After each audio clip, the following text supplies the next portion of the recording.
Assalamu alaikum and welcome to Mad Mamluks podcast. My name is Sim. Along with me are my co-hosts Mort and Maheen, and Sheikh Amr is Magneto today. He's missing in action, so we replaced him with the helmet. You guys see him? Are we live? Yeah. Yep. All right, cool. Looks like it. Thank you for joining this stream after a happy, merry Khabib victory. So we kind of set up the stream just to do some post-fight analysis. We wanted to break down some of the action that happened. A lot of people are talking, a lot of talking heads. Everyone becomes a UFC expert usually after these things. And Talking heads. yeah. So we decided to, chime in and explain to you guys what exactly happened and why Khabib won so easily and handily. And, I don't think Justin stood a chance at all, but we'll break it all down soon. Before we get started, make sure you guys click like and subscribe and help us out on patreon.com/themadmamluks. Be sure to comment in the comment section below and send us your thoughts on why Khabib won the fight.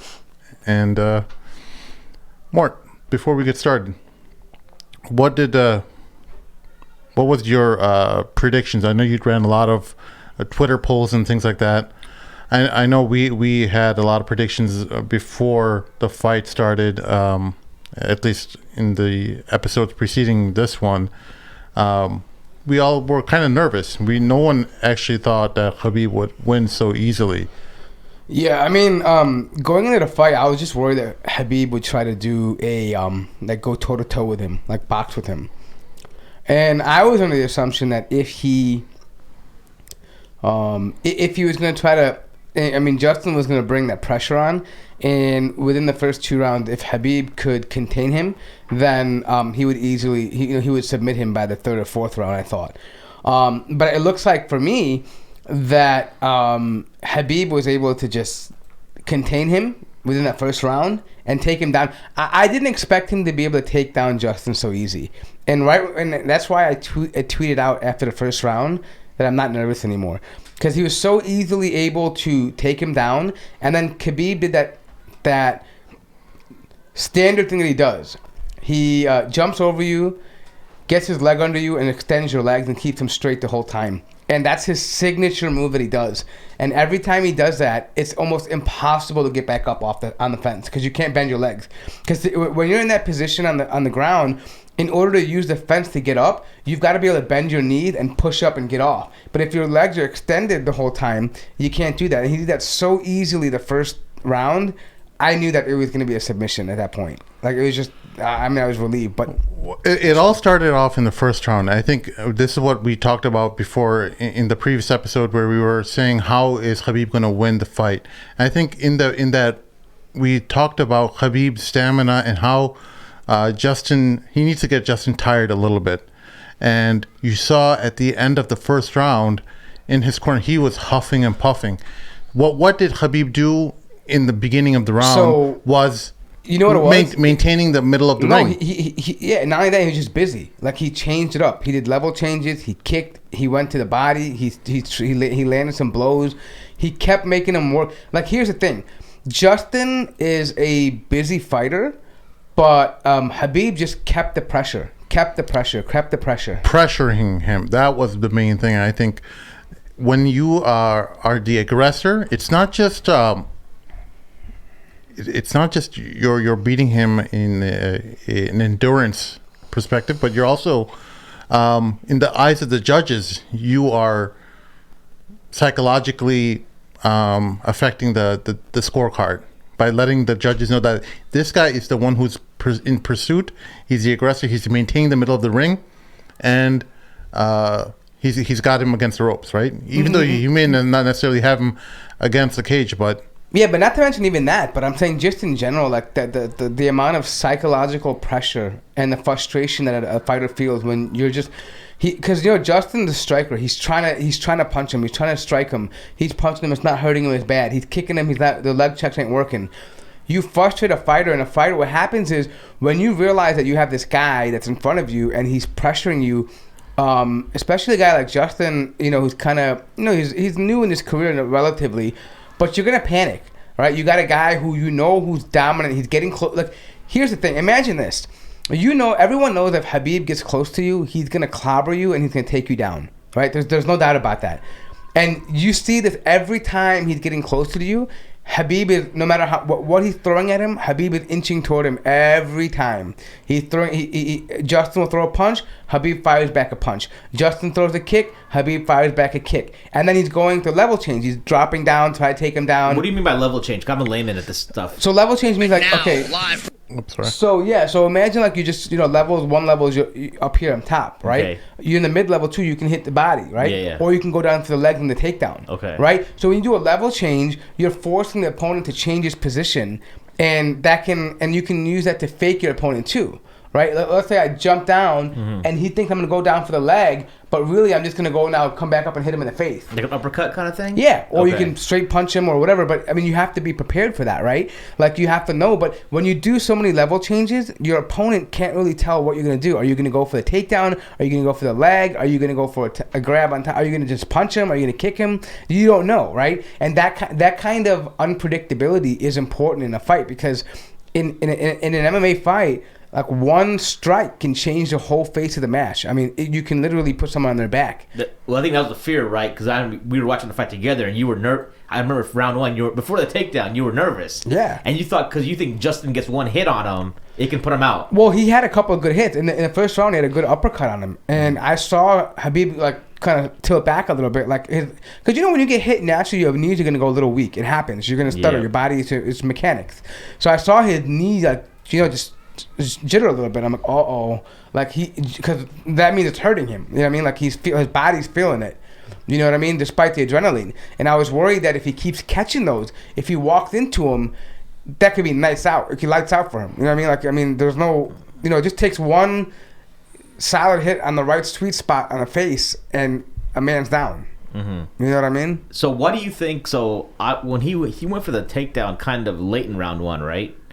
What was he trying to do on that? He's trying to win the round. He trying to win the round, or was he trying to go for the knockout in round one? No. I don't think it was a little late for the knockout, but he was trying to get the points, because I felt like the round was kind of even. And I believe it was in a lot of ways until that takedown. But the judges gave the round to Justin. So speaking of that, that's what's crazy. I saw the scorecard. Two judges gave it 9-10 to Justin, and one gave it to and I'm like, what fight are they watching, bro? Yeah, well, that's what really blew my mind. I'm like, because, well, Justin did throw punches, not necessarily that they landed. Just because you're throwing punches, it doesn't necessarily mean all of them landed. And that's what I think the only way I could kind of make sense of their scoring was that they're just counting any attempt at a maybe, but my thing was, like, I'll be honest, like, if it had not been for that takedown, I could see maybe 9-10, 10-9, I could see that. But that takedown was, like, dominant. I mean, he, at the end of the round, he was on top of him. I mean, it was just done. So I don't know.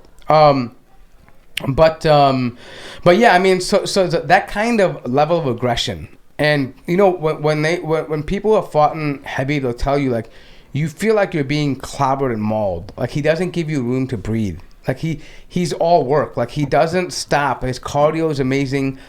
And when you punch him, he doesn't back down. Like, he just, like, he takes it on the chin. And he took some good hits. Justin, by the way, is not a weak puncher. He punched him very strong. Khabib took some strong leg kicks.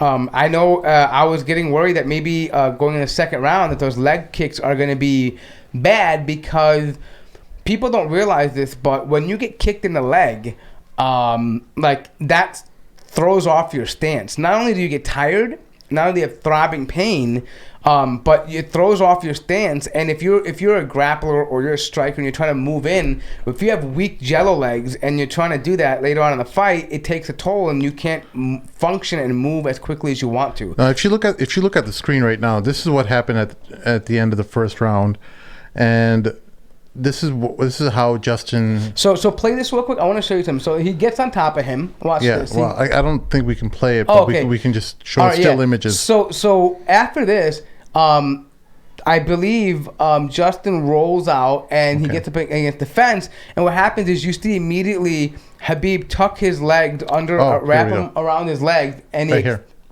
Yeah. Okay. Well, what? No, I want to see the part where he's against the fence. So you'll see where what happens is toward the end, where you see he gets on top and then he starts pulling out the bottom. Okay, now look, I think in the next frame you're gonna see that what happens is that he tries to get up on the fence, and because they use the fence to get up, but he ends up extending his legs all the way and like holding him down. And that was a key indication to me in the first round that he's easily going to manhandle him.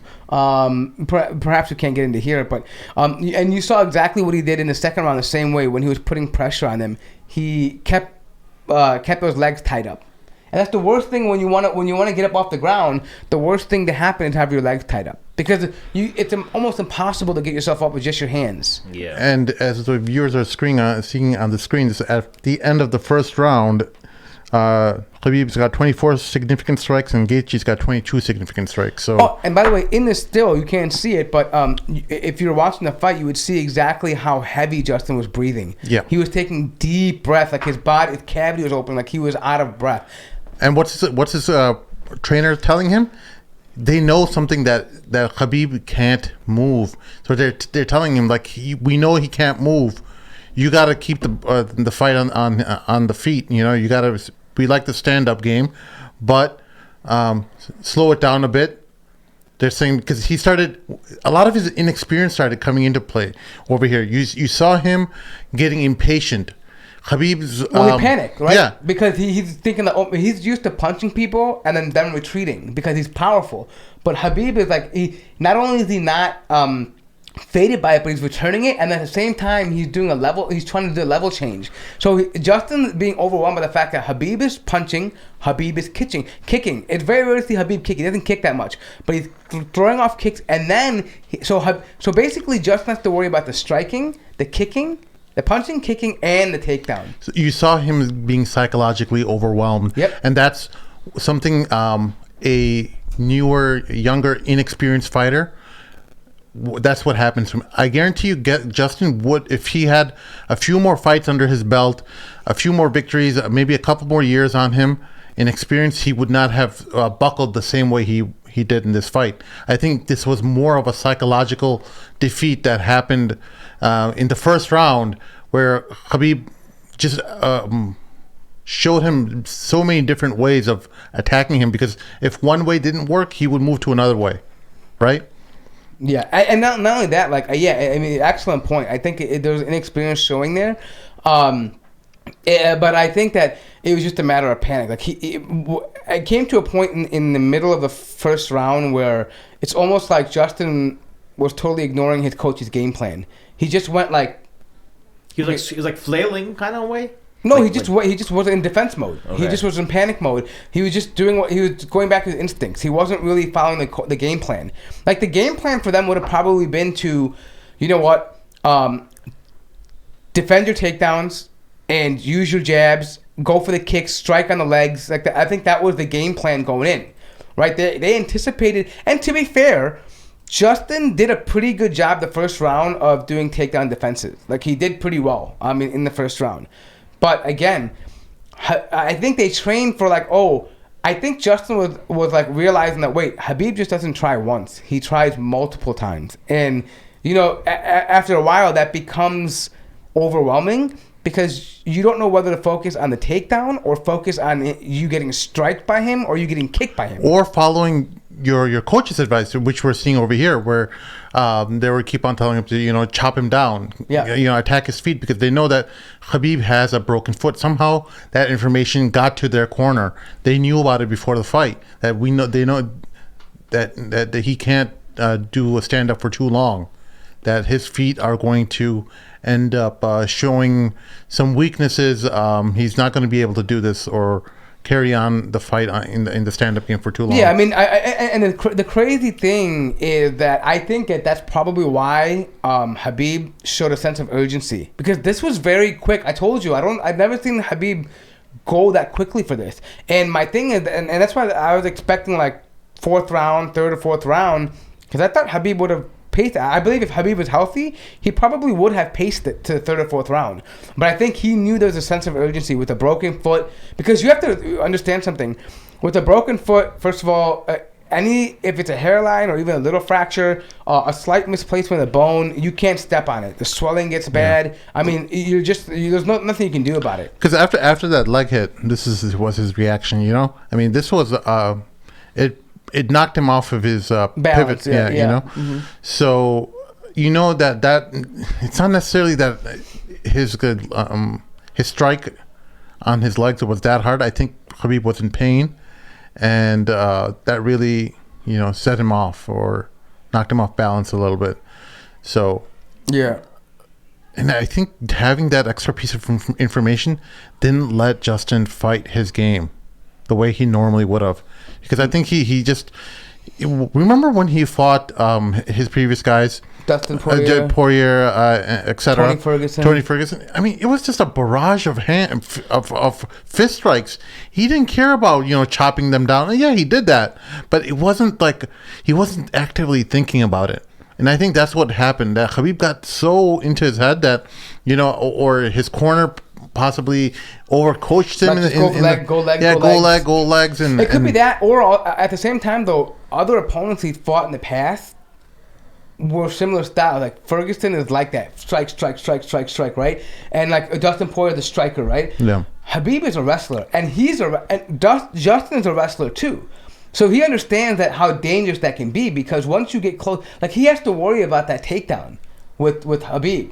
And I think he panicked because he thought that he thought those strikes were really going to damage him. Yeah. Like imagine a guy with, with a broken foot and you're chopping his feet and he's not flinching on you. Yeah. I mean, it's like a zombie coming at you, bro. Absolutely. And I think... That's demoralizing, right? I mean, your morale goes down. The guy's hungry. Absolutely. And I think one of the main things was still at the end of the first round, just seeing him breathing so heavily. That really told me, I'm like, oh, this does not look good for Justin, because if he's this winded after the first round, because did you see the kind of strikes he was taking as well? There was wild swinging. To be fair, Khabib did the same thing too. He was throwing stuff like this and cross hammers. That crossing punch. Yeah. But Justin was repeatedly going to that. Yeah. And Khabib figured it out that that's his one trick pony. That he's just depending on those wild flailing punches. Bar fight style punch. That's coming from... So I literally tweeted out, I'm feeling a lot better after this first round. Keep the pressure, but be cautious. And that's all it was. And I'm like, man, I knew that after that fight. And I think that that was the moment. I think in the takedown after round one, I'm like, he made it look so easy. And Khabib just looked determined. He just looked like... He wanted to end the fight. Yep. I felt like Khabib had a sense of urgency. He was looking to end that fight as soon as he could. And here's the takedown attempt, the second round. Yeah. That finally takes the... That's one. And I think Justin defends against this one. I think this one brought him down, actually. This is only just the minute in, right? Yeah, he got him down. Okay. Got him down, and then... So can you guys walk through of how he gets him into the triangle choke? Yes, and that's what is the master. That's masterpiecing. That's a masterpiece, right? So you have to see this here. So first you see what... okay. I can't. I can't. You guys can't play it. We can't play it because they will copyright strike us really bad. But I'm going to find that I moment. thought DMT give you 10 seconds. No, they don't give us any seconds. What about all the people who do reviews? No, I thought I think by under Freedom, the DMTA, you can play 10 seconds of something, even songs or audio. Mm-mm. Oh, really? And this is not something you can mess around with, because they'll give you a strike.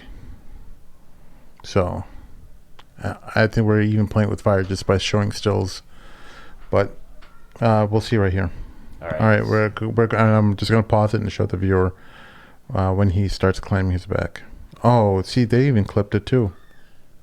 Yeah, sorry. Yeah, they didn't show us the clip that we have. Okay, so essentially what he did was he obviously after taking him down. He's on top first, right? Kinda. Well, of course, he took him on top, and then he got him up on the fence. Yeah. Gets his legs, and now what he does is he tries to do. Justin can't get up, so he rolls off the side. He goes to the side. So he's got his arms kind of on it, like no. His legs are wrapping up his legs. His legs wrapping up the legs. So sit on top of him, right? Okay. So now Justin knows he can't get up off the fence. Right. So Justin tries to get out of the situation by pivoting. He's trying to roll out, so he goes away from the fence. Yeah. So I think Khabib at that point, if I remember correctly, he tried to side mount him, right? And then because he climbs on top of his back, and then he goes into a full mount. Right here. What we see right here. He's in full mount. Yeah. So he's climbing up into. Right. So when you crawl up to the guy's chest, that becomes the full mount. That's the most horrible situation you're in What's happening the is that ground you game. put pressure on someone's chest and they can't breathe, and they're just limiting their movement. And you have full access to blocking hitting their face, doing all kinds of damage. And when you put pressure on the chest, it's very unlikely the person's going to be able to throw strikes because the weight down and the legs can't hit you, the knees can't hit you in the back that well either. It's not really, it's not a good position. Plus you're compressing the diaphragm, the lungs. It's bad. Anyways, so what happens is that he's trying to ground and pound him, but I think what happens is he grabs as Justin's trying to hit him. I think he gets a hold of his hand. His arm. And so what he's trying to do is an armbar. Well, as he's escaping the full mount, Khabib slips his left foot or his right foot. His left foot behind or underneath Justin's right arm. Well, so what he did while he mounted him, he was able, Justin was trying to roll out, Khabib was able to quickly change position and get his left foot and slide it under the back behind his neck. Oh, okay. So you see in that picture right here, in the middle of the screen. So what he does is that then Justin in panic throws his hands up, so he tries to now grab his arm, and what he does is he lures him into the armbar. Because he pulls the arm, and the armbar means when you extend your arm, you're gonna pull it back. It's gonna break your arm. Right? People tap from that. Yeah. So naturally he panics and he forgets about what's happening around him. He's going to try to release the pressure off the armbar. His other hand comes up. So what he does now the guy's leaning forward total, right? And he gets the other leg So what he does is since his left leg is behind him, imagine it's behind the head like this, right? His left leg. Yep. He takes his right leg, hooks over to his left leg. So he gets his head now into a lock. Yeah. And that is like how he ends up, he's pulling pressure on it by pulling his left leg on top of his right leg, so he's hanging on to his left leg. Okay. Right, and now right here, Justin is panicked. He knows he's in a bad situation. He's trying his last ditch resort to break out of this choke that Khabib has him in. So what he does is he has him lifted up in the air. And tries to dislodge his knee. But see the only way you can break out of this one is by his head kind of slipping behind Khabib's knee and kind of breaking free of that. Yeah, the whole thing of that. But technically, Justin shouldn't have done this. This works well when you have an armbar. You can kind of lift the person up and kind of slam them down, right? But this way, what happens is just tighten it up. Yeah, this just tightened everything up. On the way back down, it just solidified that tight. Because now, imagine you falling into the hold. So you're falling into the lock, and now he just has more room to... So he thought when he picks him up, he was going to be able to shake... Yeah. He's trying to slam him down. Right. With the idea of loosening him up. But when you lift someone up and come back down, he actually put his neck further into the hold. Okay. And then... in the bow tie. And the lock didn't go away, so that's when he tapped... That was the first... Because soon as he felt it more on the way down. Yeah. And first of all, imagine you feeling the stress on your neck, right, going up, and then on the way back down, the lock gets even tighter. See, what he did was a move in amateur. He panicked because he was, I think in his head, he was still worried about the armbar. He did the same technique to get out of an armbar. He used that for this. He tried to slam him down, and it just didn't work. And it just made it worse for him. And then the stupid ref didn't even see the tap. Oh my god! That's another whole topic. What a dummy! Didn't even four times. I think there were 4 taps. As soon as he comes down, he taps pretty much. No, I mean within a couple seconds. Yeah. But I mean, I remember looking at Sim. I'm like, yo, did he tap? Did he tap? Did he tap? No, I screamed. I'm like, he tapped. He tapped. I'm like, did he tap? I'm looking at you and I'm yelling at. I'm like, he tapped. He tapped. Yeah, I'm looking because I see it's like this, and I see like this. Yeah. Well, at first, I could understand. No, first I see the head like this. So against the fence, you can see it against the head here. Then I see it on the side of the head. Then I see it like right here. I'm like, what the hell? The guy at the end, the poor guy's passed out, bro. But man, I mean, you got to give it up to Justin Gaethje. He's such a good guy and so humble in defeat and gracious. You don't want to see a guy like that lose, but I mean, what a way. I mean, to be honest, I love Justin. I think he's humble, he's hungry, amazing fighter, doesn't talk crap. It's hard to see someone like that lose. But what he was really graceful in defeat, though. I mean, came in, offered words of condolences to him, and congratulatory words to condolences about the father. Just totally. Well, I mean, he's champion material. Justin is going to be a champion one day. I'm no doubt in my mind. He'll be a champ. But I mean, there's just like, and you can tell Khabib respects him a lot. Actually, when I saw in the weigh-in, it almost felt like Khabib was like the older brother, like giving the little brother a shot. Like that's what it felt like. You know what I mean? Like it was like, hey, you know what? I'm gonna give you your shot. You know, but it's like it felt like I'm teaching you lessons that because he even tells him later on, you will be a champ. Like this is every day. Everybody has a day. You're gonna be a champ, right? And that kind of humbleness. But I think the most important thing that people are talking about, in all honesty, though, is that character, meaning that his dedication to his mother. And because in the beginning, I was looking, I'm like, why is he such in a hurry to get his gloves off? His hands hurting? Did he break his hand? Like, what happened? Like what's going on? I've never seen him take his gloves off like that quickly, right? Yeah, he was so like he was adamant, like just getting these gloves off. You know what I mean? Like get them off me, like he'd had enough of it, right? Like almost like his hands were on fire or they were itching or something, right? And then it made sense because he's hanging up his gloves, and I think he was doing that to demonstrate to his mother that hey, the fighting's done. But the fact that he came out and said, family first, forget money, forget fame. My mother, I did this for my dad. The dream is achieved. The goal is done. My mother doesn't want me to fight without my father being here. And I think, to me, a lot of people, that resonate with a lot of people. And they're like, man, how many people would do that? You're on top of the world, on top of the game. You can have any endorsement. You can fight anybody. Dana White would craft the UFC around you right now, right? You're 29-0, undefeated, pound for pound, the best in the world, almost, people are saying right now. And he walks away because he wants to please his mother. Yeah.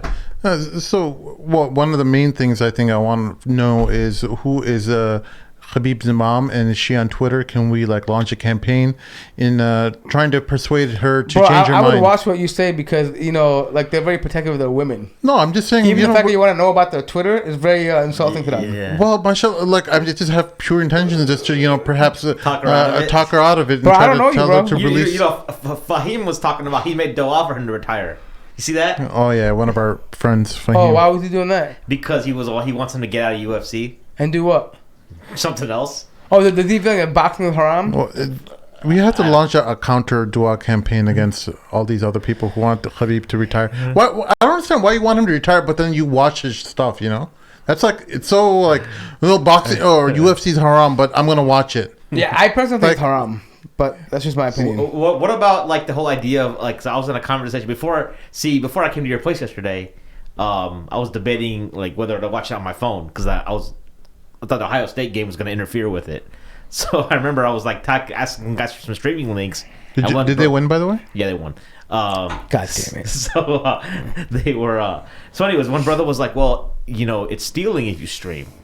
And I'm like, oh, good point. So I definitely got to go to Sim's house now. What did he say? He said if people were illegal streaming it, right? Finding free streaming sites and stuff. And so he was like, yeah, it's stealing. And another guy was like, well, it's haram anyways, so it's we're like... Yeah, but it's not two... But then you can't do two things, right? No, you can't do two harams. Yeah. No, but the thing is, I pay for all the fights. But and it's Khabib, dude. It's you're supporting your own guy. No, I'll be honest, bro. Look, man. Look, all these people talking about haram and stuff. You guys are watching Netflix. You guys watched, Ertugrul and watch, how there are women in there, who are sure. Get the hell out of here, bro. I'm sorry. You're gonna pick on that, dude. Dude, I don't really and in Earth Roll, they hit in the face too, right? No, but that's fake. But I mean, the thing. But I'm saying there's non-mahram women who are showing their hair, do that kind of stuff. There's dancing, all that kind of stuff. So what the hell? You know what I mean? There's women in the castle that had their bazazes out, just cleavage. I mean, what's up, bazazes? Jugs? Tigums.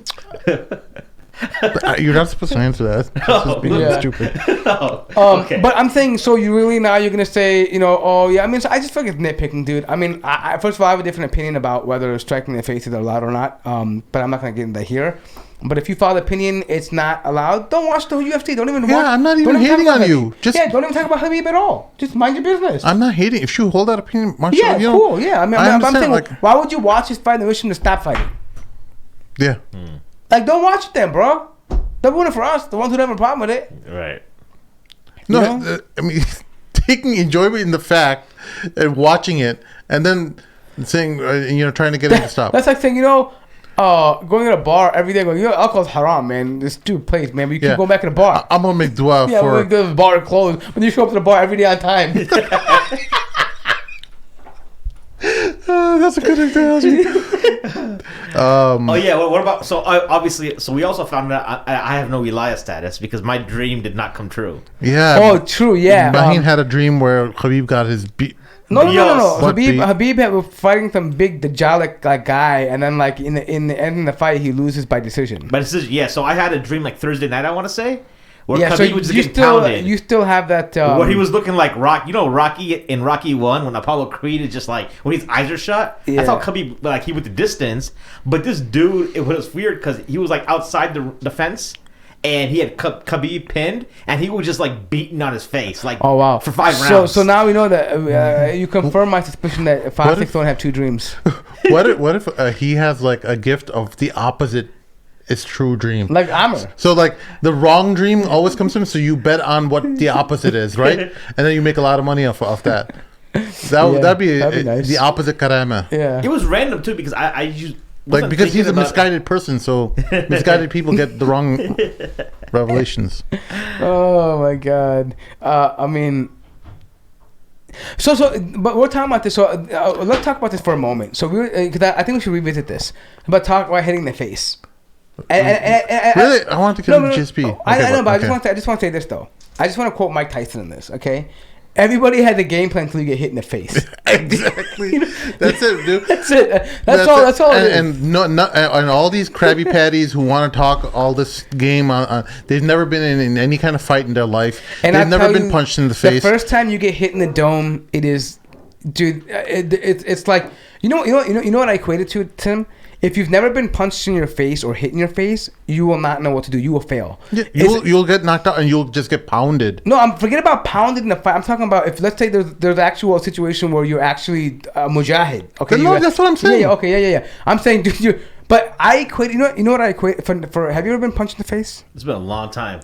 In your life, have you been punched? Yeah, but I'm not talking about your brother or something. Yeah, I mean, it was like a legit fight. Yeah, but it was Was it against a girl? No.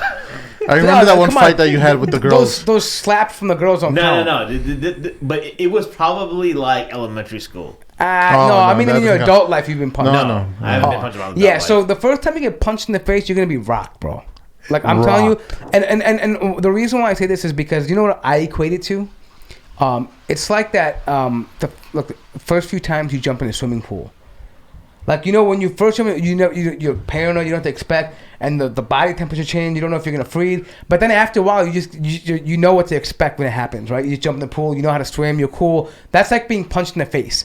The first time it happens to you, you're in panic mode, bro. It's not just panic mode. It's you're recovering. You're trying to demonstrate strength and focus, but also you're recovering. The first time I got punched in the face, I was trying to focus. I'm trying to show the guy I'm not phased, and I screamed double, bro. I had that for tweet, those ringing sounds. There's ringing sounds. Yeah, bro. I mean, absolutely. It was just, and I couldn't focus, bro. I'm like, oh man, bro, what the hell's happened, bro? But then it's just. After a while, you build tolerance to it. I can't explain to you. What kind of circumstances do you got to get into to get punched in the face as an adult? I guess I'm asking. Oh, lots of times, bro. I mean, there's people in the chat who think Sheikh Amr is over here, but he's not getting a chance to talk. Sheikh Armbar, we love you. He's not here yet, Shabab. Yeah, Shabab. That is Magneto. You know why we chose Magneto for Sheikh Armbar? Because he's toxic. He doesn't show up to the shows. That's why. Sheikh Armbar is with his family. They're worried and concerned about COVID-19, so they're... Sheikh Armbar will not be on the show for a while. Yeah, he's too shy to tell us he's ashamed. I mean, he's too ashamed to say it, but we know that he's fearing COVID right now. Yeah. But, so let's go back to what George St. Pierre was saying. You know, I wish you could pull that. Everyone, all the talking heads can talk, but the only one I care about their opinion in regards to Khabib is what GSP says. Yeah, can I play the audio from my phone on here without playing? Yeah. Okay, let's see if we can do that, because I was listening to that and I think, dude, it's like amazing. Well, one of the most important things that we're not going to see happen because of this retirement is that inevitable matchup that would have happened. Maybe it may be attributable. That 30-0 that we thought would have happened with GSP and Khabib. GSP is what now, 38 years old? 39. 39, yeah. So it's he seems pretty happy being retired at the age that he did. He feels like a lot of fighters force themselves to continue fighting and end up enduring brain injury and things like that. We got 161 people in the chat. Whoa! What the hell happened here? What happened? We got 161 people. No, people are happy about Khabib. It's like a Eid. We're all like celebrating right now. I got food cooking upstairs. There's biryani cooking. Everyone's really happy at our house. I bet there's a bunch of random MMA guys that don't listen to our show. Probably popped in. It could definitely be that. But anyone who's not Muslims, y'all should share your shahada right now. Say la ilaha illallah. Or just say it in the comments. Let's start off with Alhamdulillah. Yeah. What does that mean? Why don't you explain what that means? Alhamdulillah for any non-Muslims who are in the chat. Alhamdulillah means praise be to God. It's just a thing that a lot of Muslims say after whether anything good or bad happens in life. You always say Alhamdulillah, so that you're always thinking about the blessings that you do have. Yeah. You know what? Let me just play what GSP says about this. Hold on. Ariel's about to ask him a question. Did they ever find out about how Khabib broke his leg before the fight? Training.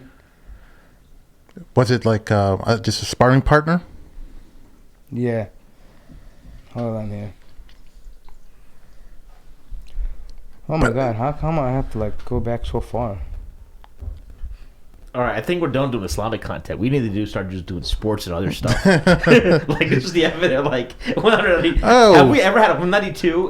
We got Justin Gaethje from Kazakhstan. He's saying, okay, so this guy's obviously not the real Justin Gaethje, but he's a Kazakhstan, maybe cousins with Borat.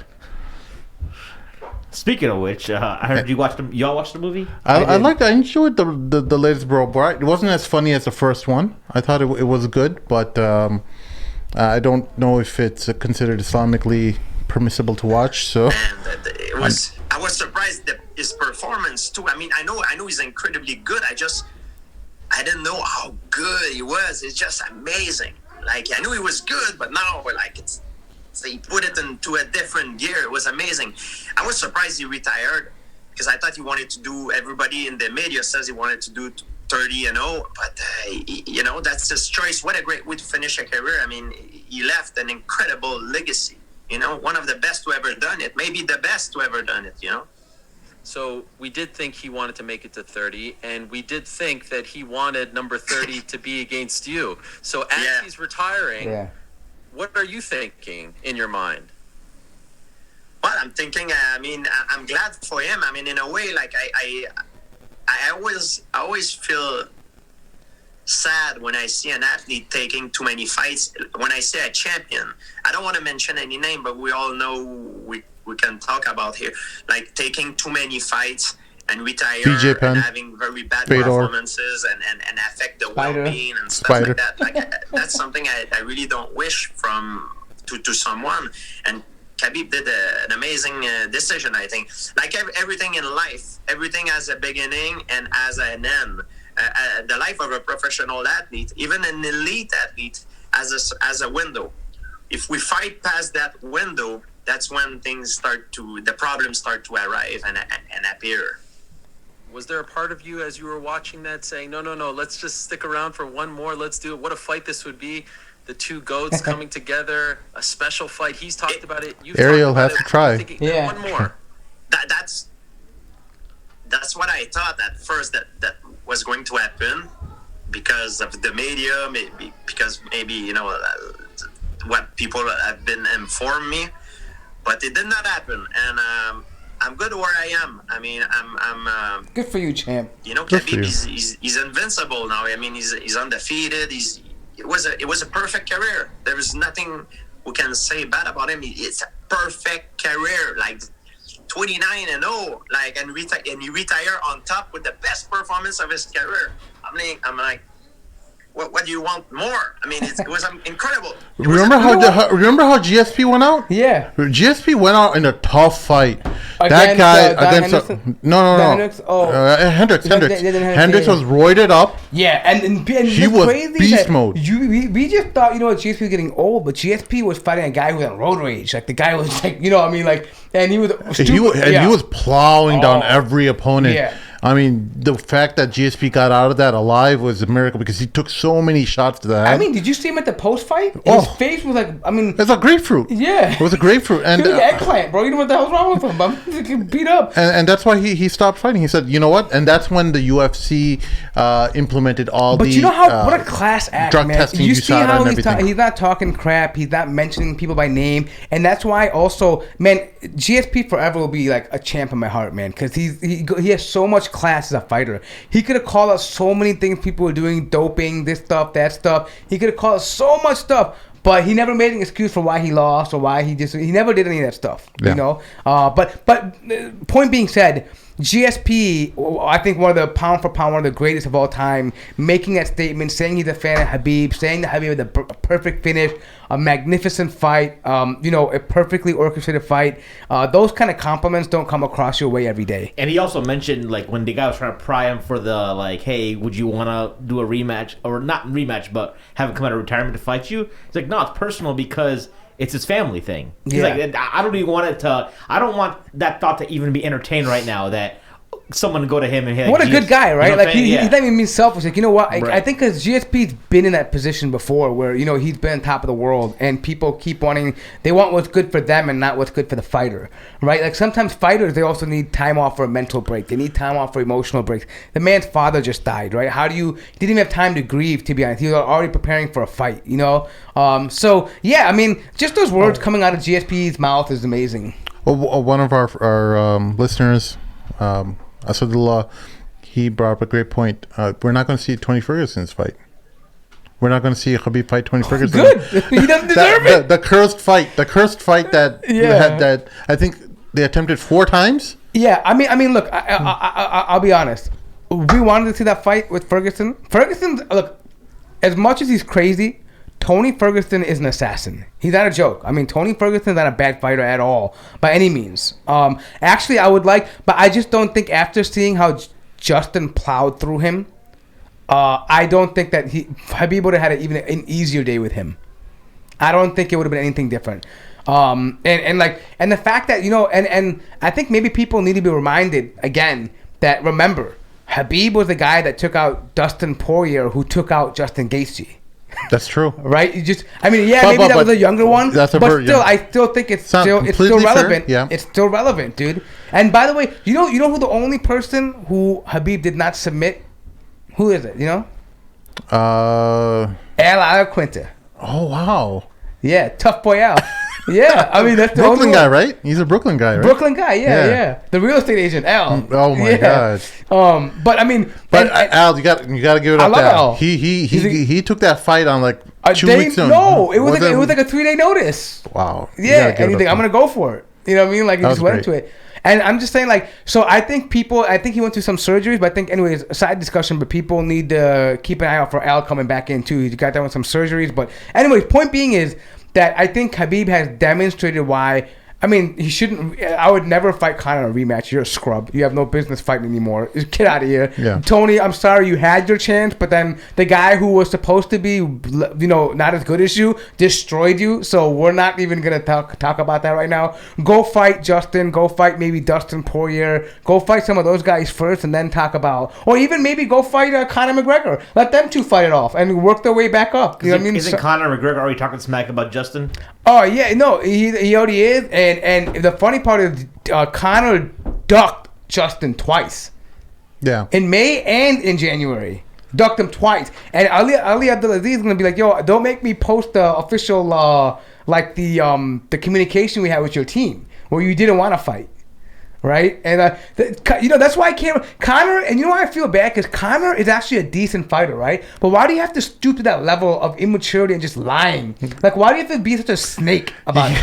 You know what I mean? Just be a man, bro. Because he has all this talk about being a man and being real and being truthful. Be honest, bro. You're a fighter. No one would hold it against you if you said, no, I didn't want to fight Justin at that time. I mean, Mayweather has refused many fights openly. And no one, people say, oh, he docked. Hey, but you do what you do as a fighter. I mean, that's your choice. Well, a lot of it is, at least with Conor, it's more of a psychological game. And I think that's what we see with Khabib, is why does he win with a broken foot is what the title of this video is, right?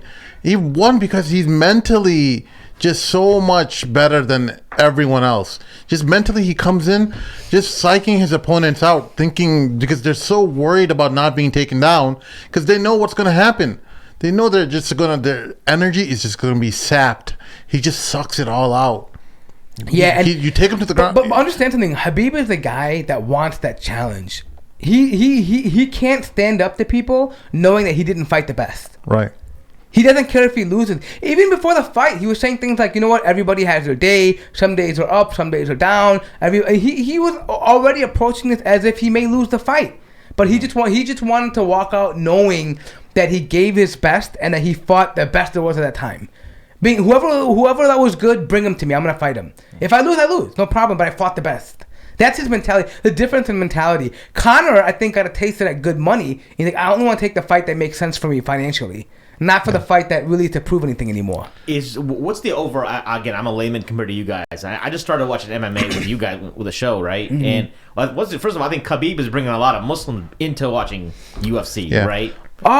Maybe yes and no. Yeah. I think so. I would think so because wait. Not regular UFC fans. When he fights, yes, but I think outside of that, they don't really watch it. But I think I've seen few people starting. There's more of that. It's opening up a new market, and I think the other caucus fighters are going to continue after Khabib's legacy has been established. Hamza Makhachev and the other Dagestani fighters even are going to. Nurmagomedov, he's great too. Yeah. So, oh, by the way, this chat's we're coming close to 500 people in the chat right now. So if you're new to the chat, if this channel is a channel that features a whole lot of different perspectives, different types of Muslims. If you like what we're putting out, make sure you click on like and subscribe. We put on a lot of different fighters that are in the Chicagoland area that are up and comers coming up to the UFC, but as well as a lot of different Muslim scholars and knowledge is disseminated through this channel. So thank you very much for joining us, everyone. Yeah, thanks for joining. But look, I think back to the subject matter. I don't think there's. I mean, right now there's so many fights that could happen. I think Justin should eat up any fight he can get. I think right now, hands down, Justin can clear that division of anybody. I don't think there's a single person out there right now in that division that is gonna fight. And I think right now he should fight as soon as he can after this fight and take that intro. I mean, they need. I mean, the belt has to be handed over if he's retired, right? Absolutely. Right. Don't waste no time. You're. I think he's in. If after fighting Khabib, you learn how to. I mean, if you can deal with Khabib, you can deal with anyone in that division. Like you tasseled with the best. Why is that division considered the hardest? By the way, too. That's what I'm hearing as well. There's just a lot of talent. There's a lot of competition in that division. Okay. So, for example, in like heavyweight and those type of divisions, light heavyweight, particularly heavyweight, it's much more. The fights don't last very long because you're just a bigger guy. One punch can usually knock out a heavyweight. This is, again, without gloves, right? Yeah. So this is in MMA. It's much more different than in boxing. Boxing, heavyweight fighters can go several rounds with punches to the face. But in MMA, a heavyweight can't take the brunt of a fist several times to the face like that. They can in boxing, right? Yeah, I mean, you've seen how quickly the heavyweight changes like throughout. I mean, it's just really, the ability for people in that sweet spot, that lightweight division, that there's just so many people who are able to access that division. There's so many more fighters, and the talent pool is just so much larger. As far as the world goes, there's more people in that in Khabib's division, like in that size and that range. I mean, people don't walk around at like 6'7", 300 some pounds. Like I mean, they're not. Most people are walking around and they're not fighting. They're not usually. Right. Usually they're taking another path, maybe like football or basketball or some other sport, right? Like they're not really going to be in that sport. But again, I'm not saying it's any easier, but it's just that there's more competition in Khabib's division. I mean, and even even in Jose Aldo's division, I mean, crazy stuff. I mean, it was for a long time, it was just dominant. I mean, like they were just. I mean, to me, I find it more exciting, to be honest, because it's fast. It's faster. Usually in the bigger in heavyweights, you're not gonna find too many submissions or like a lot of grab. It's gonna be mainly like wailing back and forth. It's almost like a boxing match in a way. In a lot of ways, yes, because they're big men, right? Yeah. It's like really, and it's a little bit slower, but it's always amazing to see a big man fall. Though I mean, that's no one. I mean, when you see a knockout like that, when you see a big man go down, it's like wow. Like Overeem. Overeem is one of the best kickboxers in the world, and he's like a heavyweight. He's a big boy. He's a big guy, and he came through K1, which is probably the best kickboxing tournament, right? And he was a champion in those tournaments. But when he came to the UFC, he was exposed on many levels. First, he was doping on many occasions, but let's put that aside. Yeah. He wasn't able to take the punches that you would be taking in K1. Yeah. I mean, hold on. Yeah, but okay, these crazy people. Anyways, the crazy thing is that I think in all honesty though, in all reality though, is that every fighter in the UFC, if you just getting out and you're trying to figure it out, there's always going to be talent. But the thing that makes the UFC and MMA in general amazing is that one moment in the fight can change the whole landscape. It's unpredictable. It could be a punch, it could be a kick, it could be a certain takedown, it could be anything in that moment, and it could be something even internally you did yourself, not even, like, it could be self-inflicted. That can change the whole outcome of a fight. And that's what makes it, and I think that's what Khabib talks about when he says, you know what, today's not your day, everybody has their day, today I do good, tomorrow I do bad. Like, basically, it's literally just depending on the circumstances. And, like, for example, that foot could have been that thing that stopped Khabib. I mean, a broken foot easily could have stopped him. Or maybe if by chance, if Justin did a heel stomp on his foot. Yeah. You know what I mean? And I was surprised that they didn't make any attempts for that. He wasn't given the opportunity to do it. And I don't even think they know which foot or where. Yeah. But they knew that he was hit or he had an injury. But I'll give it to Khabib. He came out not even showing. He wasn't limping. He wasn't leaning to no gait. I mean, it was just... I wonder how you can hide that, though. Because a broken foot is a broken foot. I'm thinking it might have been a hairline fracture. I'm thinking that. Yeah, okay. I'm thinking of the hairline, but that's still painful. Absolutely. Right? The pressure on it. But obviously, I think, he's a champ, bro. I mean, he's not going to show it. Yeah. All right. That's all we got for you guys this evening. Thank you all for joining us. Help us out on patreon.com/the Mad Mamluks. 67 mile per hour kick to the head. Many of you guys are new to this channel. We have a lot of MMA talk. We have a scholar who is involved in MMA, a Muslim scholar who, is active in jiu-jitsu and things like that. So make sure you click on like and subscribe and comment in the comment section below in letting us know why you think Khabib easily won the fight, and should he retire? Should we launch a campaign emailing his mom and his family? Hey, look, there's something we didn't talk about was that, that it's not just Khabib and his mom, but that whole region depends on Khabib exposing or bringing in economy. Can we talk about that for a minute? Wait, let's talk about that for a minute. He's done a lot, because you know why? His school. I'm not saying he didn't do a lot. Wait, hold on. What I'm saying is this: he can open a school, and he can train. Now the UFC knows Dagestani fighters are going to come out. For example, Hamza and him have trained before. They trained together. They fought. He brought someone like that out, right? What I'm saying is that there are plenty of people that will come out and will make money off of this. Like Zabit, all these people come out and they will make money off of this, and they will take it back to Dagestan. I mean, they're gonna probably open up a school. Then probably, you get people from all over the world coming to train there. Like it's just, I mean, he has so many options right now. It's not about the money. We just want Khabib back because he's talented, right? He's talented. Let's start a hashtag 30-0, and just call 30-0 and 30-0, and you know, somehow let's let that word get back to his mom, and hopefully she can release him from this promise that he made to her. What we need is the Khilafah to come and the Amir to command his mother to make him fight. Or maybe there's or do you think some people will be like, in a couple of years, like a year or so, he's like, well, his mom, you know, he's gonna get some crazy deal to like fight.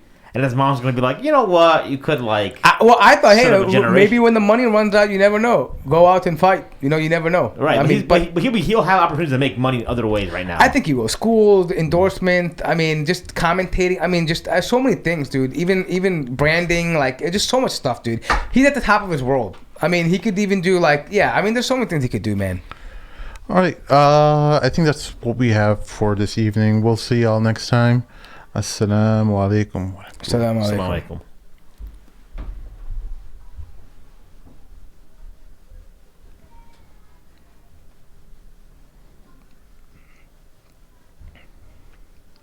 I wasn't even really reading the chat, to be honest. I was kind of busy. So, I mean, I was like, what are you talking? Oh. No, they can hear us. It's okay.